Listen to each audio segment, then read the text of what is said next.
benção. Podemos estar juntos mais uma noite para compartilhar a palavra de Deus.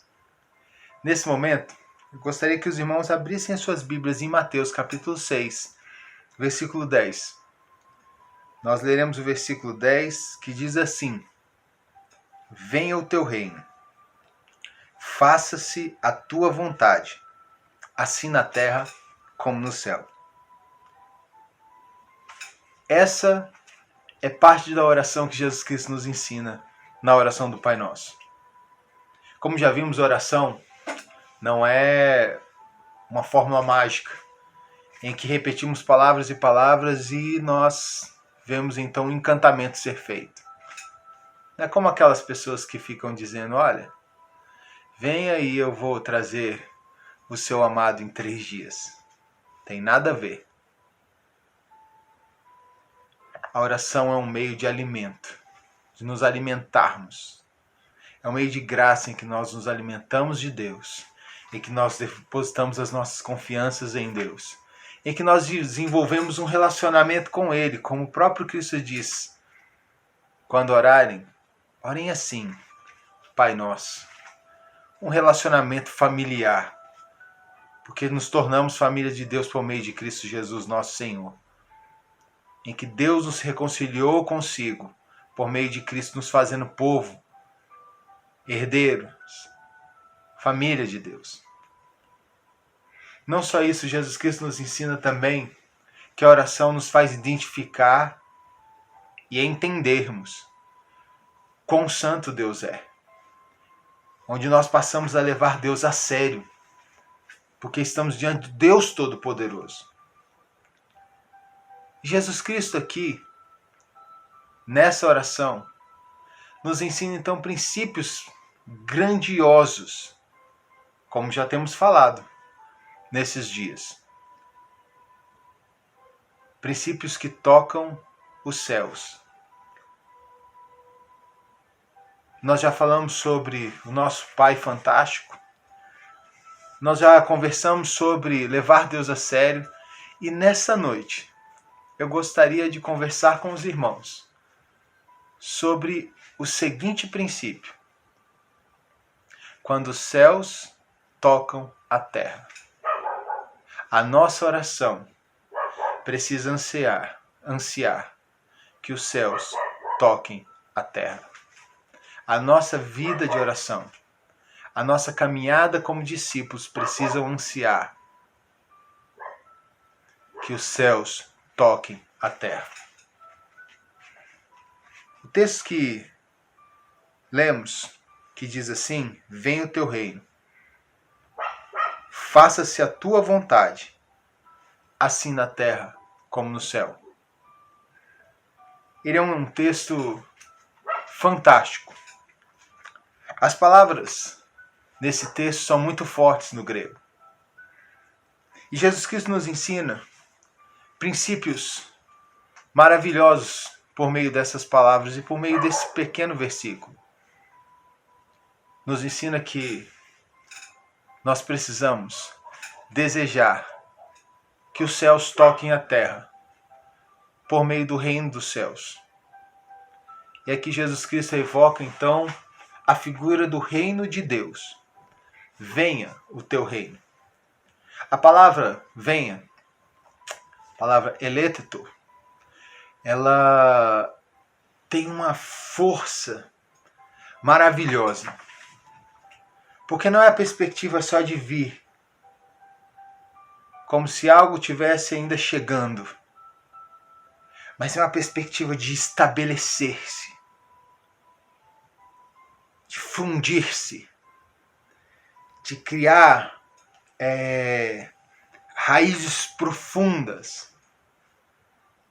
Eleteto traz essa perspectiva desse estabelecimento. Essa palavra, ela traz uma força para nós, porque Jesus Cristo está dizendo: Deus, meu Pai, estabelece o teu reino que já existe. E que reino é esse? Esse reino cósmico. Esse reino que Deus governa o universo inteiro. Cada área do universo está nas mãos do Deus Todo-Poderoso. o Deus Criador, o Deus que existe desde sempre, que reina nos céus dos céus, mas também reina sobre toda a esfera da criação. Tudo que foi criado por meio desse Deus. E o que Jesus Cristo está dizendo agora é, como ele tem conversado sobre os princípios do reino nesse Sermão do Monte, que equivale entre o capítulo 5 e 7 de Mateus, em que a oração do Pai Nosso está bem centralizada, está como centro desse processo.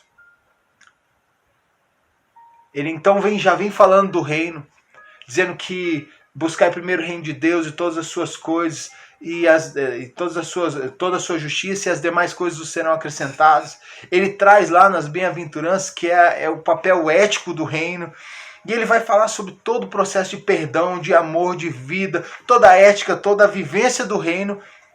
Ele resume nesse Sermão do Monte, que ele fala para os seus discípulos. Agora ele diz, estabelece tudo isso, Deus. Meu Pai, estabelece tudo isso em nós. Faz com que o teu reino invada os nossos corações. Que ele ganhe dinâmica na história. Que seja um desejo do coração desses meus discípulos que estão ouvindo essa oração. Que as verdades do reino, os princípios do reino, a vivência do reino, seja parte da vida deles e seja algo que flui por meio da vida deles. Por meio das nossas vidas. Porque Jesus Cristo não está orando para que venha o reino, como se o reino não tivesse chegado. João Batista já tinha falado, o reino está entre nós. Jesus Cristo disse, o reino está em vós. Ele mesmo diz, o meu reino não é deste mundo. Jesus Cristo traz a plenitude dos tempos e com a plenitude dos tempos Jesus traz o reino também. Alguns teólogos dizem que o reino traz Jesus.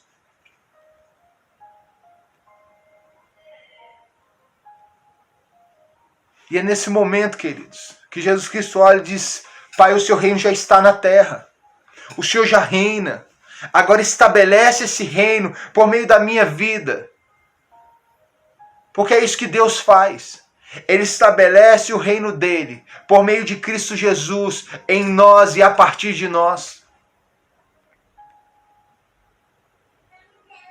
Então essa palavra estabelecer, essa palavra que venha, traz essa força de um Deus que nos chama, de um Cristo que nos chama a vivermos as verdades do reino para que elas sejam parte da nossa história. É onde Paulo diz, busquem as coisas lá do alto. Onde Cristo diz, tenham primeiro o reino de Deus na vida de vocês e a justiça desse reino.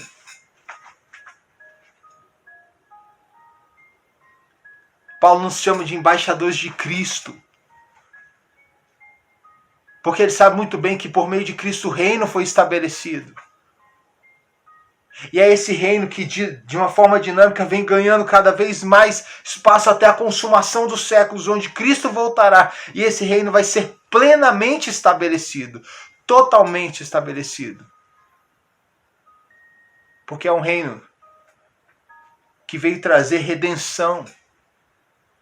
Quando Cristo ora e diz, venha o teu reino, ele sabe quais são as consequências que a vinda do reino de Deus tem, o estabelecimento do reino de Deus tem na história da humanidade. Porque se esse reino se estabelece na história da humanidade, nas nossas vidas e por meio das nossas vidas, grandes coisas acontecem aqui. Por isso a nossa oração tem que ser que os céus toquem a terra.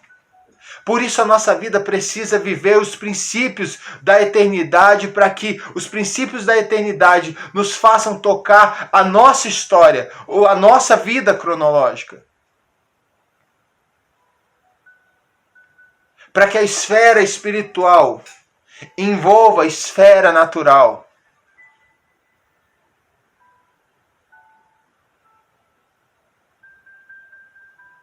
Porque quando Cristo trabalha a perspectiva de estabelecer, logo depois ele diz, seja feita a sua vontade.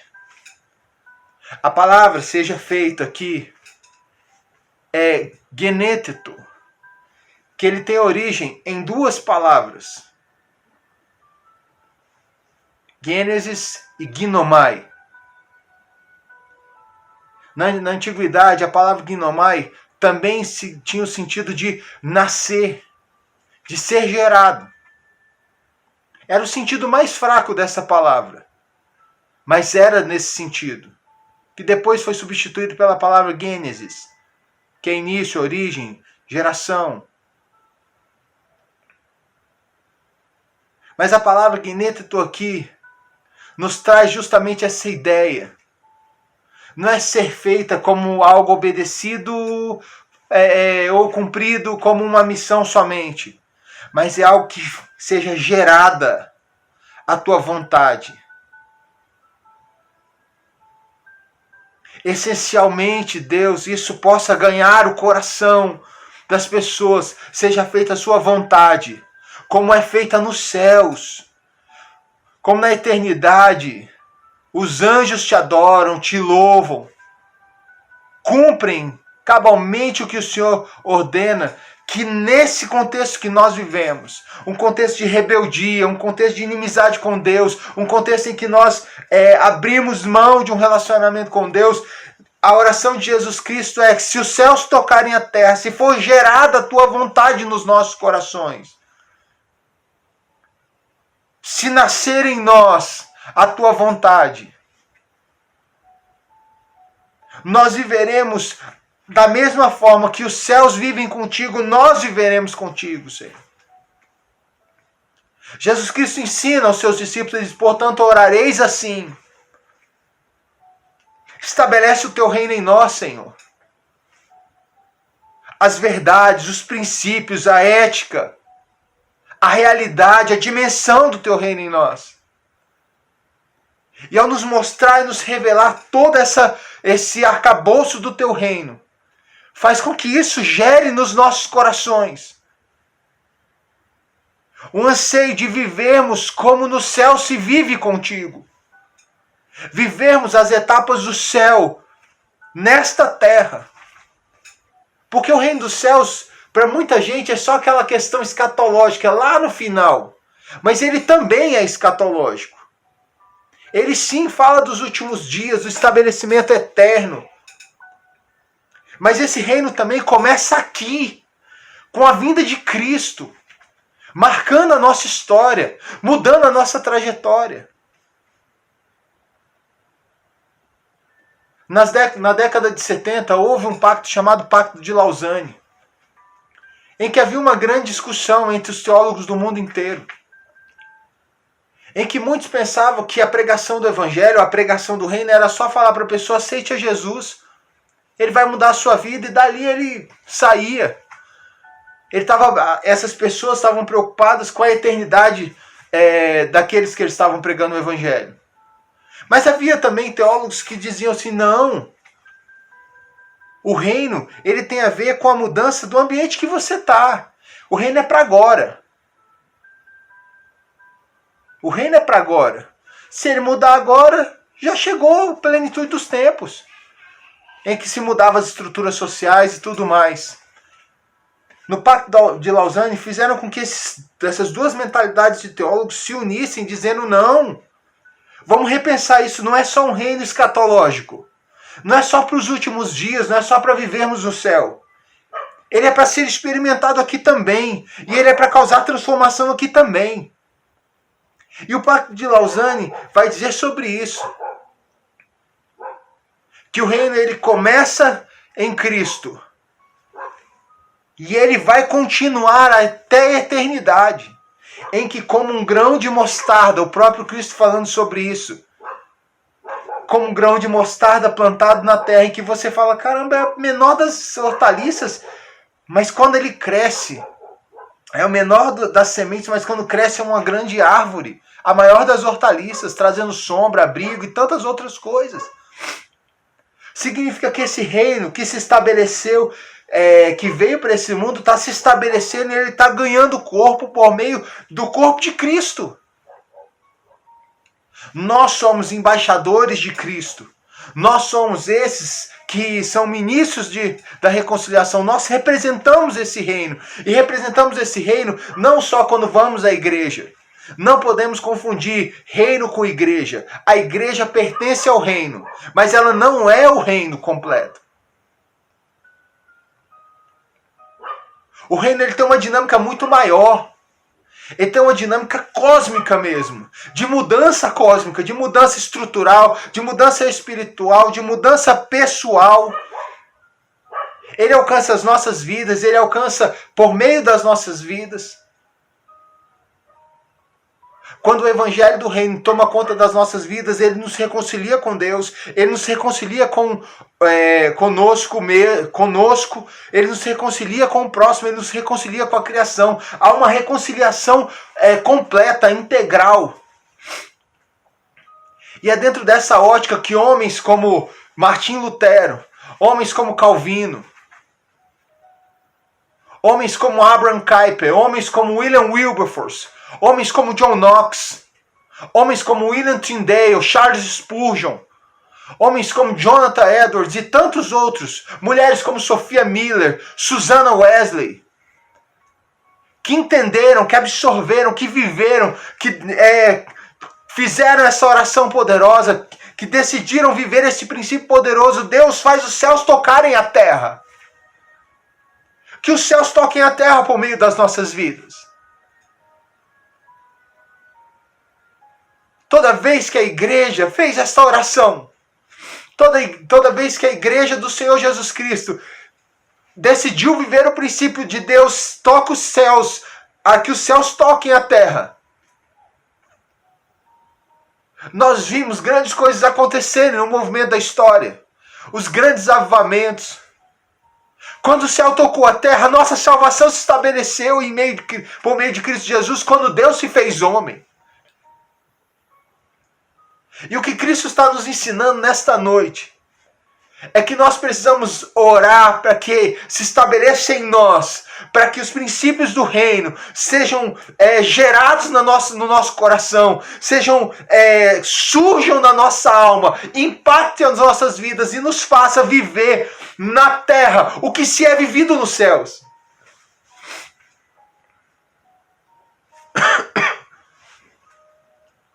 Isso nos faz entender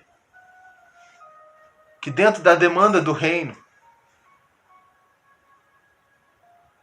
a nossa obediência sempre é irrestrita a Deus.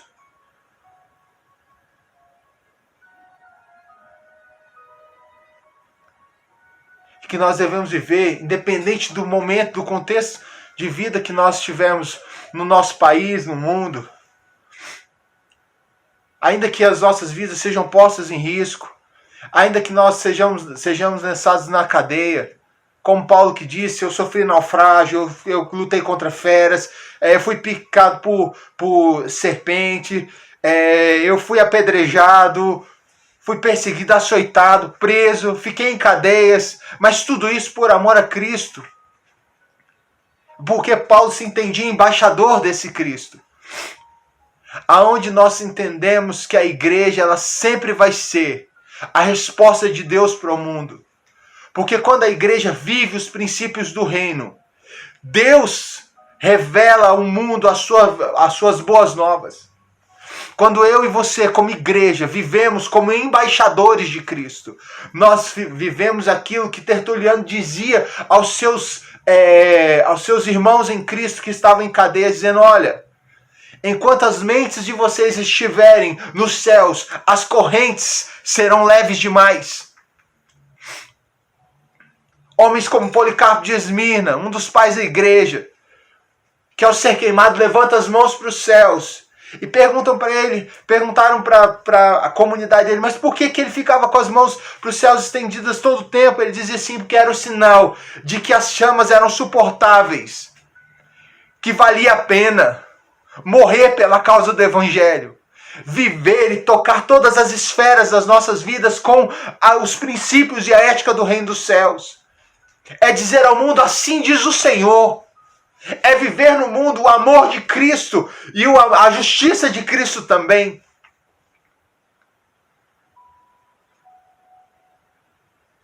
É tocar as nossas profissões, as nossas áreas profissionais. É viver a dinâmica das nossas vidas, é sermos alunos que vivem os princípios do reino, é sermos profissionais que vivem os princípios do reino, sermos esposos que vivem os princípios do reino, sermos esposas que vivem os princípios do reino, sermos filhos e filhas que vivem os princípios do reino, sermos discípulos de Jesus, realmente, que vivem os princípios do reino. Cristo já dizia, onde está o teu tesouro, ali estará o teu coração. Se nós precisamos nos alimentar na oração, se a oração é esse local de alimento, nós precisamos buscar na nossa despensa os princípios do reino. Precisamos viver as verdades eternas no contexto e no mundo que vivemos. Nós não podemos nos deixar ser moldados segundo as leis, os princípios e a ética desse mundo. Nós não vivemos na ética desse mundo que é situacional, que ela vive de acordo com a mudança das filosofias desse tempo. Não, a nossa ética, ela é eterna. Os nossos princípios são eternos. Precisamos viver essa dinâmica desse reino que é cósmico, queridos, que alcança todas as nações, que alcança todas as estruturas, que muda, que quebra, que traz redenção. Essa é a ideia. Jesus Cristo está dizendo assim, olha, esse reino que nós estamos orando, que eu quero que vocês orem para que seja estabelecido nessa terra, por meio da vida de vocês, na vida de vocês, gerando em vocês esse desejo de viver os princípios, viver o que se vive nos céus, nessa terra. Começar agora. Não estamos nos céus ainda. Mas já podemos viver e revelar a este mundo as belezas que esse céu nos garante. Que esse reino eterno terá.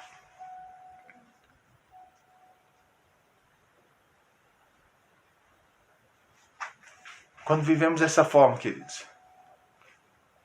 certamente os céus tocam a terra. E quando os céus tocam a terra, a justiça e a paz se beijam. Quando os céus tocam a terra, a redenção, a salvação, a libertação das estruturas malignas, espirituais, emocionais, sociais e naturais.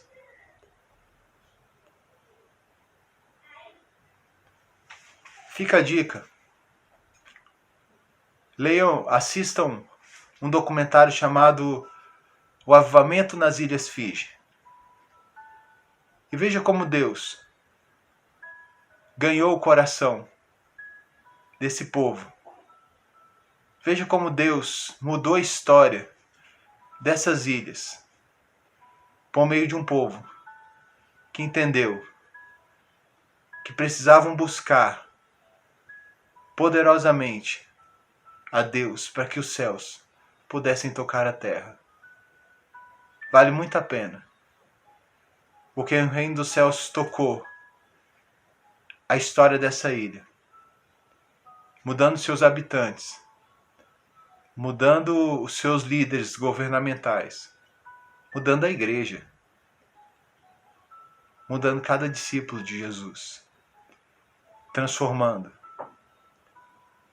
Nesses dias que estamos em casa, viva esse princípio, buscando as coisas do reino. Viva a obediência a este reino. Como quando eu estava assistindo com as minhas filhas as Crônicas de Nárnia, eu me lembrei ao ler essa oração de Jesus Cristo e esse pedido, do grito de Pedro, em meio à guerra contra a feiticeira branca, no livro Leão, a Feiticeira e o Guarda-Roupa, em que ele dizia, por Aslan, e por Nárnia. Que venha o teu reino, Senhor, meu Pai. É pelo teu reino, é pelo Senhor, é pelo teu reino, por Cristo, pelo reino, que as nossas vidas vejam os céus tocarem a terra. Que o Senhor Jesus Cristo te abençoe. Que o Senhor Jesus Cristo derrame graça sobre sua vida, meu irmão. Viva este reino. Peça, clame a Deus, para que Ele estabeleça o reino dele no seu coração, na sua história, na sua geração. E que os princípios desse reino possam ser gerados no seu coração e você os obedeça, como os anjos o fazem nos céus. Como é feito nos céus, seja feito por meio da sua vida, por meio da minha vida, como embaixadores de Cristo nesta terra. Oremos ao Senhor, o Deus que é o nosso Rei. Senhor Deus, estabeleça o teu reino em nós. Estabeleça esse reino que traz salvação, libertação e traz princípios eternos. Gera esses princípios nos nossos corações. E por meio disso, Deus nos faz ter uma vida que não somente crê que o Evangelho salva o homem para a eternidade. Esse é certo. Que o Senhor nos deu vida eterna. Mas que os princípios do teu reino e as experiências do teu reino podem ser sentidas aqui nesta terra já, por meio da vida daqueles que desejam, ó Deus, viver o teu reino e que tenham as suas mentes voltadas para as coisas do alto. Nos faz uma igreja que não negocia os princípios do reino, de forma alguma, Senhor. Para que a nossa ética não seja uma ética situacional, ó Deus, que muda de acordo com o tempo, mas que a nossa ética seja a ética do reino, que vive princípios eternos em todas as gerações. Abençoa a tua igreja e o teu povo, para que nós sejamos parte desse teu reino, em expansão na terra, estabelecido por Cristo, e que vai ser plenamente, ó Deus, estabelecido na volta de Cristo Jesus, no qual nós oramos, ora vem, Senhor Jesus. Mas oramos que venha o teu reino, seja feita a tua vontade, assim na terra como nos céus. E agora, povo de Cristo, que a graça maravilhosa do nosso Senhor e Salvador, que o amor de Deus Pai e a unidade, o companheirismo e a amizade do Santo Espírito esteja sobre sua vida, meu irmão e minha irmã, e sobre todo o povo de Deus que adora e invoca o nome do Senhor nesta noite. E nós dizemos amém e amém, Senhor Deus.